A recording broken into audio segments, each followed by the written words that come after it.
Hello everyone, this is Peter Tusick coming at you with another snapshot tutorial video on the new Brilliant BIX version 2.0 firmware. This is going to focus on the export feature in the new KeyBrf Braille editor. So it's been much anticipated. We've released the KeyBrf editor, which will allow you to create or to edit BRF files. This is very useful if you want to take shorthand notes.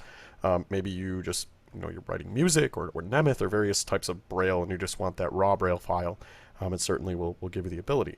However, with this, we don't want you to be walled into just using Braille files. So if you need to, you can export your content from BRF into text. And I'm going to quickly show you how to do that. Keep in mind, if you have a lot of shorthand, it might look kind of funny if you try to run it through and turn it into text and it doesn't follow the rules of the Braille table you're going to be using to export. But I am going to come into KeyBrf and I am going to open an existing file or create a new file. And remember, we have a command of backspace with B. If you want to create a blank new Braille file, you can certainly do that. I am going to write a few words or sentences, and I am going to, again, I could press space with S and save this as a BRF file. But I want to demonstrate how you can export a BRF file as text. So what I'm going to do, the export option, when you're in KeyBrf, is located in your context menu. So if you already have your document saved, you can certainly do this, or even if you haven't saved your document yet, it will work. So you'll press space with M as in menu. That's how we open up the context menu. And I'm going to press the letter E and move down to the edit menu, and I'm going to press enter or cursor router key to activate that. Now I'm going to press the letter E again, and I will find the new option that says export as text. And I'm going to press enter or a cursor router key to activate this. What it does is, on my Braille display, it reads select Braille table, colon, and then by default you're on the first table, which is Afrikaans Duxbury grade 1. You also will have an OK button here and a cancel button.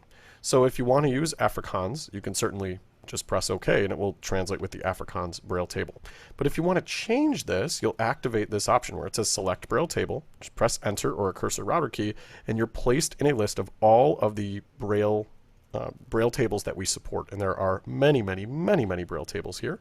And this is just your list of tables that you're going to choose that you want your device to use when exporting. So I'm going to press the letter E. I want to translate this using the English UEB Duxbury grade 2 table. So I'm going to press E and then use my space bar to navigate through my list of options, and I will eventually come down to English UEB Duxbury grade 2.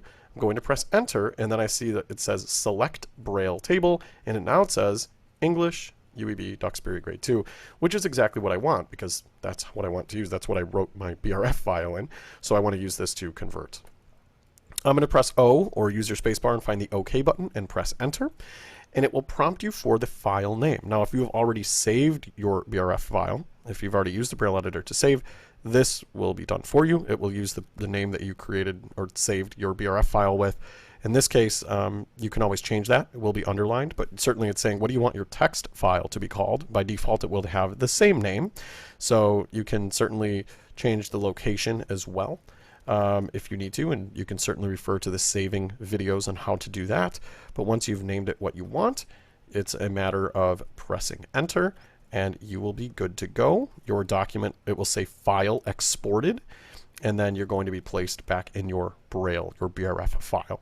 So now if you open up the file manager or you use the editor, keypad editor, you will see your file that you wrote in Braille exported as a TXT file. So again, this may be necessary if you need to pull something out of Braille and into text. This will allow you to do that. It's the new export feature. It is located in the context menu under the edit menu, and it's a very straightforward process. So we're hopeful that this will be useful to you. In addition to having the Braille editor, the fact that you can pull your documents and export them into text. It might be also very helpful with the inevitable launch of text-to-speech.